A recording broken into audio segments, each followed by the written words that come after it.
Maxine. We are a unified front, and we're less nervous this way, so. Heyo. You guys look great, though. Thank you for saying that. Thank you.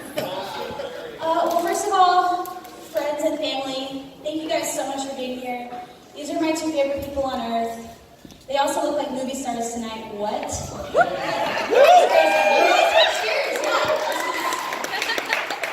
I watched that movie. We've watched that movie. So the theme for my speech, and some of you guys might know this, is ride or die. That's the theme of my speech, and we'll get to why. First a little bit of background. Rena and I, when we were 14, in PE, we bonded over our undying devotion to Aaliyah, R.I.P., as well as musical theater. So it was a nerd love. I mean, we were nerds and we loved each other hard. We literally made up dances together and we were in plays together, and that was cool to us. We were not cool, but that was cool to us. So I moved away. I was like, goodbye forever, but not really. And then I went to Lake Travis, where I met Sean literally the next year. So I have the really cool pleasure of knowing both of these two incredible humans as my best friends for 20 years now. And, like, what's better than that? Yeah, you should laugh. It's pretty cool. So I met Sean when I was 15. We hung out every day before and after school. When I got my license, my provisional, and then my license, I drove to Sean's house. We went to high school, and we went back to Sean's house. This was my dude. I mean, we did everything together, like best friend style. And I couldn't ask for a better ride or die. Ride or die status solidified. Cut to 8 years later, because Sean and I did high school and college together, graduated on the same day. I was actually calling him to ask where I was supposed to park for our graduation from St. Ed's. He was like, Jade, are you kidding me? And I was like, I know, it's just who I am. So yeah, and I figured it out, and I didn't pay for parking that day. This is the best. So cut to the last month at St. Ed's. I'm sitting in the library. I haven't talked to Christina in 8 years. And I'm just trying to get through my capstone paper. It was agonizing. So is she.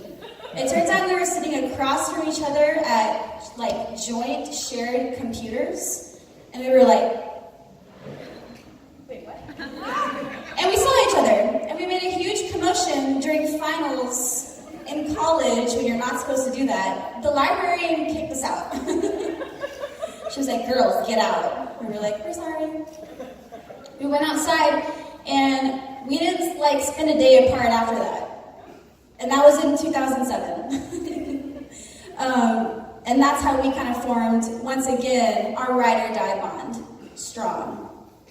So that did begin an unbreakable bond, and the 8 years that we fell out seemed to just sort of fade away. Because when you're 14 and you move away from your friends, you're like, I might as well be going to Germany, I don't know, but it was really just Austin, so it was an hour away. You learn this when you are driving. So cut to Sean and Christina meeting each other at a party at my house.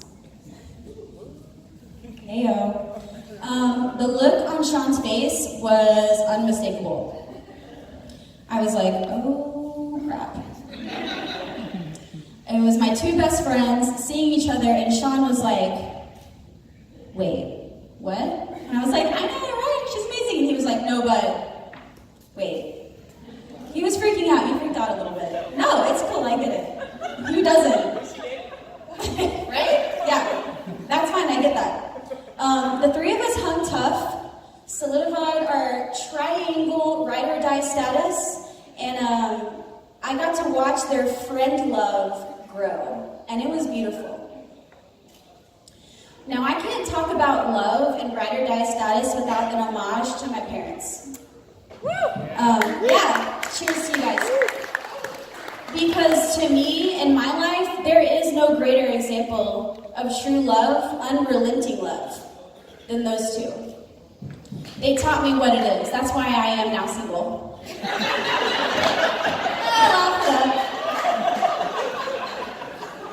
It's cool, I'll figure it out. Maybe one day Drake, I don't know. Just kidding. However, over the years, the way I have seen these two grow their love, learn from each other, the way that they have held their own while still compromising, the way that they have stood firm in their beliefs, but still leaned on each other, that's reminiscent of my parents. And when I started to make that connection, I was like, I mean, I don't want to cuss on this mic, but I'm going to cuss this. That shit is real. And it was something that I knew was substantial enough to last forever, and I felt confident in that. And to be honest, like, you worry about your best friends. You're like, they're going to date some crappy person. I'm going to, like, secretly hate them. What's that going to be like? So, when your best friends fall in love, you get over it, and I did. And then two, you, like, celebrate it every day. Because I don't worry about these two. They take care of each other. They lean on each other, they compromise, they support each other. I'm getting choked up. And it makes me really proud. And that's ride or die. Thank you.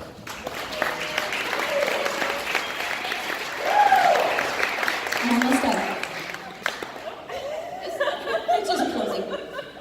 And so when I look at the two of you, I don't freak out, I don't worry. You guys have each other, and I'm that third. I'm the one, like, I'm the neutralizer.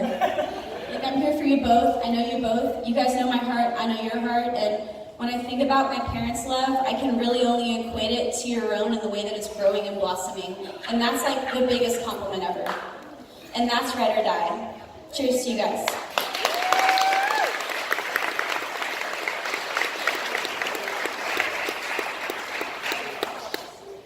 That was beautiful, Jay. Well done. They both look really awesome tonight. And I don't know if everybody noticed tonight, this is the sexiest bridal party that anybody's ever seen. Turn around. Orange. Look at this. Sleeves, party sleeves. Let's see them. All right, so I have, my name's Jordan. I've known Sean for a long time. He's a great man. I have 3 speeches prepared tonight, and I'm not going to do all 3 of them. But I figured I wanted to hear from you guys tonight on which one I would get. You know, like, good, better, best. So are we happy to be here for Sean and Christina tonight?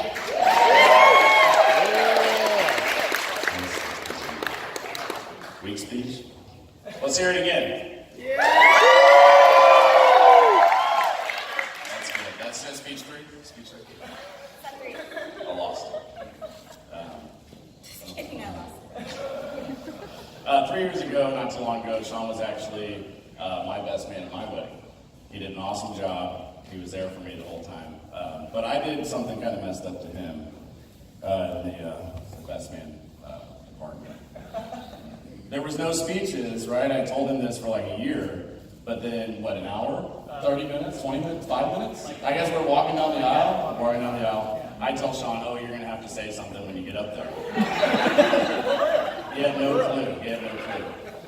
So he gets up there, and he says these beautiful words. They're beautiful. But if you've ever seen Sean look at you like he's going to murder you, I got that look too. That's the one. It was really weird.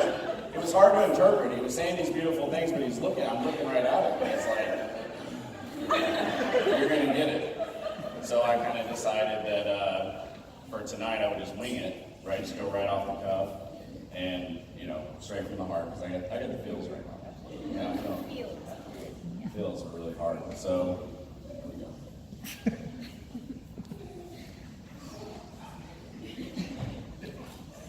Sean is a good friend. You, mama, make me. Thank you, that's all. I'm kidding. Was it funny? I thought it would be funny. Brad played it out. So I'll get serious now and tell you that I know Sean so well. And when I see him and Christina together, what I see, it's like most of the time it's good. Everything's great. And they're perfect for each other. Like literally, they just do it. But then things get a little dark, right? And we've had some dark stuff, all of us, but you guys especially, the past couple of years, it's been really tough. And I watched Sean get stronger and Christina get stronger, and you guys are legitimately like way better people, like together. You guys have been through the toughest stuff. So when I look at that and I look at getting married, that's what I want. I look at it and I say, that's how you're going to get through it, right? When things are hard, how do you respond? And I've seen awesome response. So congratulations to both of you for sticking it out, making it happen. Christina, you have a laugh and a smile that makes the world a better place. You make it easy, and don't ever lose that. So, short and sweet, my advice to you guys, or not advice, unsolicited advice, I hope you remember to be patient with each other. Things are going to change, right? If doors were closed, be willing to open them. And you guys will be great. I love you. I love you very much.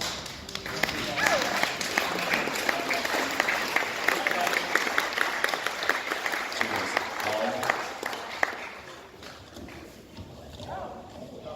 Okay, so can't believe I have to go last, but okay, so for those of you who don't know me, my name is Holly. I have known Christina for almost 20 years. We met in San Antonio at Clark High School. I'll never forget the first time I met Christina. It was after dance team tryouts.